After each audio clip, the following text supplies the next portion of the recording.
le but. Alors il y a un mois, le secrétaire général des Nations Unies, Antonio Guterres, son envoyé spécial dans la région, ont parlé devant le Conseil de sécurité des Nations Unies et ils disent craindre une guerre directe entre le Rwanda et la RDC. Oui, mais à cause de qui? Les craintes sont là, d'accord, mais guerre directe. À qui la faute?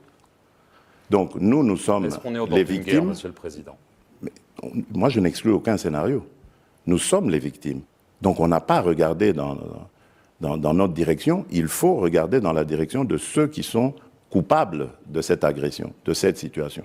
Et nous disons, après avoir appelé plusieurs fois la communauté internationale à intervenir par des sanctions contre le Rwanda, si celle-là tarde à venir, nous allons nous protéger nous-mêmes. Nous allons utiliser nos propres moyens pour nous défendre, défendre nos populations. Y compris les armes. Mais à votre avis, comment est-ce qu'on pourrait faire autrement que par les armes? Combien de soldats rwandais, d'après vos informations, sont sur le sol congolais? Des milliers. Des milliers? Oui, ils sont là par milliers. Par milliers? Oui. Est-ce que Paul Kagame, pour vous, est le véritable chef du M23? Bien sûr. D'abord, le M23, c'est une coquille vide. Ce sont les RDF qui se battent. Mais nous en avons les preuves. Parce qu'aujourd'hui, avec les armes que nous avons, la technologie que nous avons, nous les voyons. Nous avons des images. Je ne parle pas en l'air. Je parle sur base de faits avérés. Les images sont là, et de leurs cadavres, et même lorsqu'ils s'amoncellent pour porter leurs attaques. Nous avons tout, et pas que nous. L'ONU, les Nations Unies, ils ont aussi les mêmes images. N'oubliez pas que la mission de la MONUSCO est encore à l'est du pays, à Goma. Début octobre, des milices patriotiques congolaises, les fameux Wazalendo, soutenus par votre armée, ont reconquis une partie du Massissi, notamment autour de Kitshanga. Mais depuis, le M23 a repris le terrain perdu. Il menace à nouveau les localités, les villes de Saké et bien sûr de Goma. C'est donc un échec? Ils ne prendront pas Goma. Retenez-le, ils ne prendront pas Goma. Pourquoi? Mais parce qu'il y aura une réplique de notre part. Ils ne le feront pas. Mais là, quand même, il y a eu un échec, non? Oui, mais des Wazalendo, c'est normal. Qui sont les Wazalendo? Ce sont des patriotes, des civils au départ, des gens qui ont décidé de défendre corps et âme les intérêts de leur communauté. Parce qu'en son temps, ils n'avaient pas confiance en l'armée.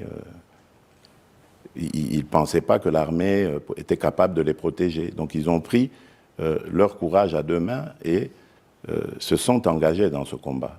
C'est même héroïque. Là où les FARDC peuvent les soutenir, s'ils sont dans leur giron, l'ordre est donné pour que celles-ci les soutiennent.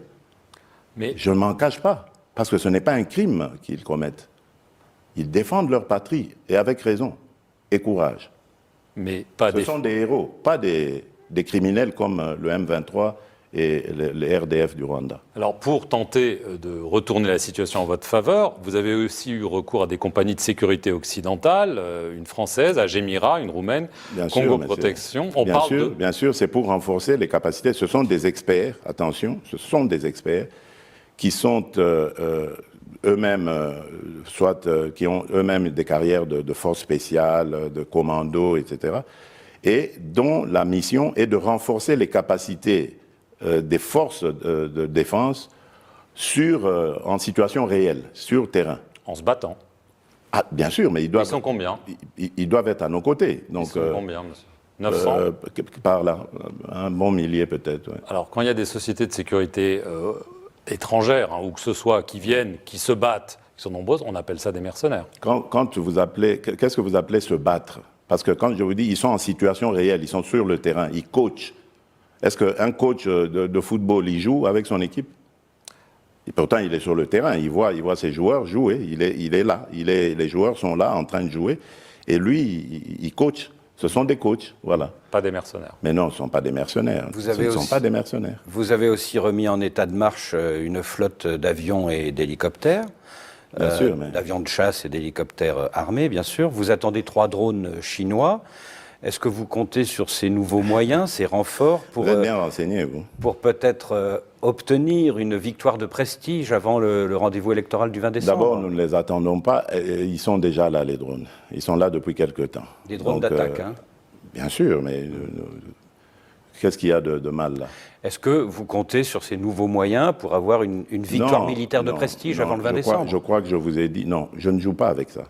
Moi, je ne fais pas de politique politicienne, pas du tout. Moi, je défends les intérêts de mon pays et de mon peuple.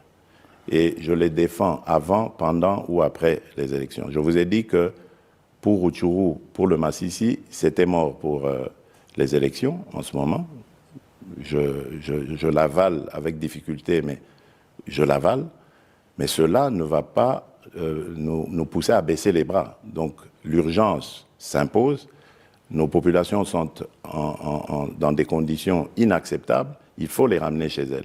Et donc, même pendant le processus électoral, les efforts pour les ramener vont continuer. Donc vous voyez que ce n'est pas lié du tout à un résultat quelconque qu'il faudrait avoir avant le 20 décembre. Monsieur le Président,